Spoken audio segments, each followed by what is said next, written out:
Chapter 9.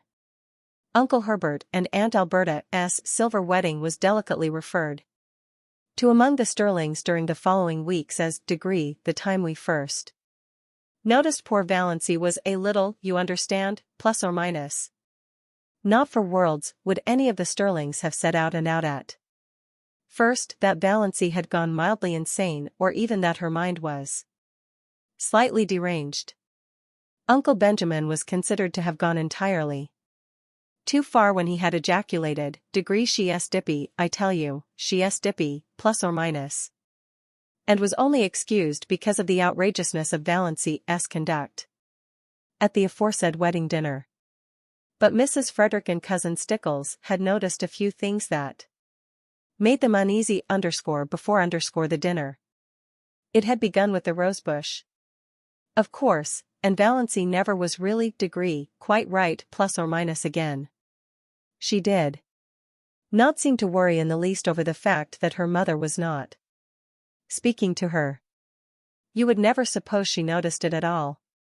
She had flatly refused to take either purple pills or Redfern's bitters.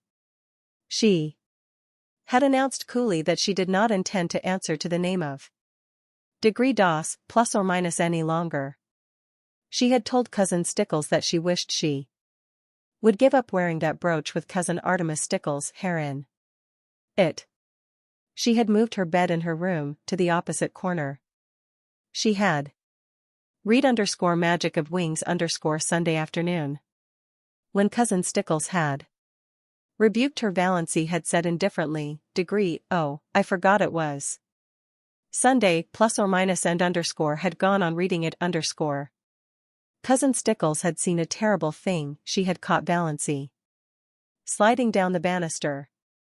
Cousin Stickles did not tell Mrs. Frederick. This poor Amelia was worried enough as it was.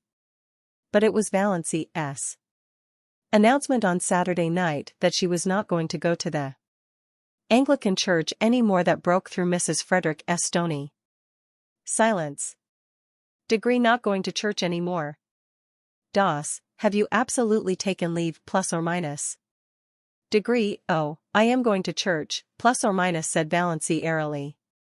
Degree, I am going to the Presbyterian church. But to the Anglican church I will not go. Plus or minus. This was even worse. Mrs. Frederick had recourse to tears, having found outraged majesty had ceased to be effective. Degree, what have you got against the Anglican church, plus or minus, she sobbed.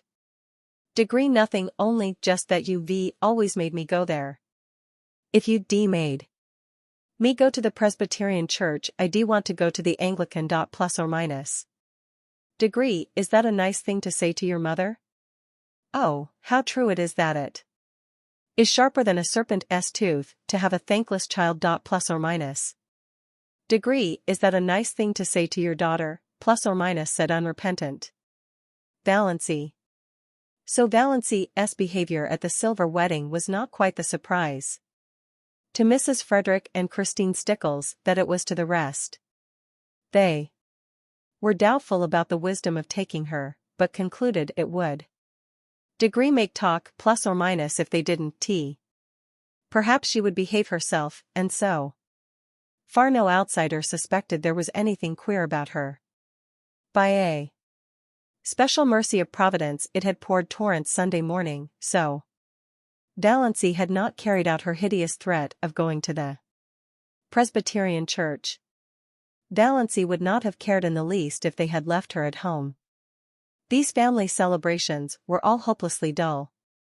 But the Sterlings always celebrated everything. It was a long-established custom. Even Mrs. Frederick gave a dinner party on her wedding anniversary, and Cousin Stickles had friends in to supper on her birthday. Valancy hated these entertainments because they had to pinch and save and contrive for weeks afterwards to pay for them. But she wanted to go to the silver wedding. It would hurt Uncle Herbert's feelings if she stayed away, and she rather liked Uncle Herbert. Besides, she wanted to look over all her relatives from her new angle. It would be an excellent Place to make public her declaration of independence if occasion offered. Degree, put on your brown silk dress, plus or minus, said Mrs. Sterling. As if there were anything else to put on. Valancy had only the one festive dress, that snuffy brown silk Aunt Isabel had given her. Aunt Isabel had decreed that Valancy should never wear colors. They did not become her. When she was young, they allowed her to wear white, but that had been tacitly dropped for some years. Valancy put on the brown silk. It had a high collar and long sleeves. She had never had a dress with low neck and elbow sleeves, although they had been worn even in Deerwood for over a year. But she did not do her hair pompadour. She knotted it on her neck and pulled it out over her ears.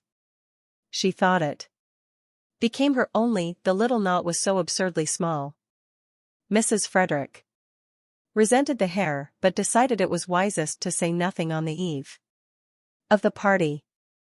It was so important that Valancy should be kept in good humor, if possible, until it was over. Mrs. Frederick did not reflect that this was the first time in her life that she had thought it necessary to consider Valancy's humors. But then Valancy had never been degree queer, plus or minus, before. On their way to Uncle Herbert's and Miss Frederick and Cousin Stickles. Walking in front, Valancy trotting meekly along behind, Roaring Abel drove past them. Drunk as usual, but not in the roaring stage. Just drunk enough to be excessively polite. He raised his disreputable old tartan cap with the air of a monarch saluting his subjects and swept them a grand bow. Mrs. Frederick and Cousin Stickles dared not cut Roaring Abel altogether. He was the only person in Deerwood who could be got to do odd jobs of carpentering and repairing when they needed to be done, so it would not do to offend him. But they responded with only the stiffest, slightest of bows. Roaring Abel must be kept in his place. Valancy, behind them, did a thing they were fortunately spared seeing. She smiled gaily and waved her hand to Roaring Abel. Why not? She had always liked the old sinner. He was such a jolly, picturesque, unashamed reprobate, and stood out against the drab respectability of Deerwood and its customs like a flame-red flag of revolt and protest. Only a few nights ago, Abel had gone through Deerwood in the wee smas, shouting oaths at the top of his stentorian voice, which could be heard for miles, and lashing his horse into a furious gallop as he tore along prim, proper Elm Street. Degree yelling and blaspheming like a fiend, plus or minus, shuddered Cousin Stickles at the breakfast table. Degree, I cannot understand why the judgment of the Lord has not fallen upon that man long ere this, plus or minus, said Mrs. Frederick petulantly, as if she thought Providence was very dilatory and ought to have a gentle reminder. Degree, he be picked up dead some morning, he fall under his horse's hoofs and be trampled to death, plus or minus, said Cousin Stickles reassuringly. Valancy had said nothing, of course, but she wondered to herself if Roaring Abel's periodical sprees were not his futile protest against the poverty and drudgery and monotony of his existence. She went on. Dream sprees in her blue castle. Roaring Abel, having no imagination, could not do that. His escapes from reality had to be concrete.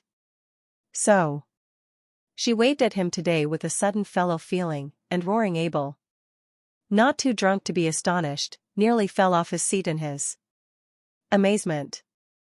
By this time they had reached Maple Avenue and Uncle Herbert's house, a large, pretentious structure peppered with meaningless bay windows and excrescent porches. A house that always looked like a stupid, prosperous, self-satisfied man with warts on his face. Degree, a house like that, plus or minus, said Valancy solemnly. Degree is a blasphemy. Plus or minus. Mrs. Frederick was shaken to her soul. What had Valancy said? Was it Profane? Or only just queer? Mrs. Frederick took off her hat and Aunt Alberta's spare room with trembling hands. She made one more feeble attempt to avert disaster. She held Valancy back on the landing as Cousin Stickles went downstairs. Degree 1, you try to remember you real lady, plus or minus, she pleaded. Degree, oh, if there were only any hope of being able to forget it, plus or minus said Valancy wearily. Mrs. Frederick felt that she had not deserved this from Providence.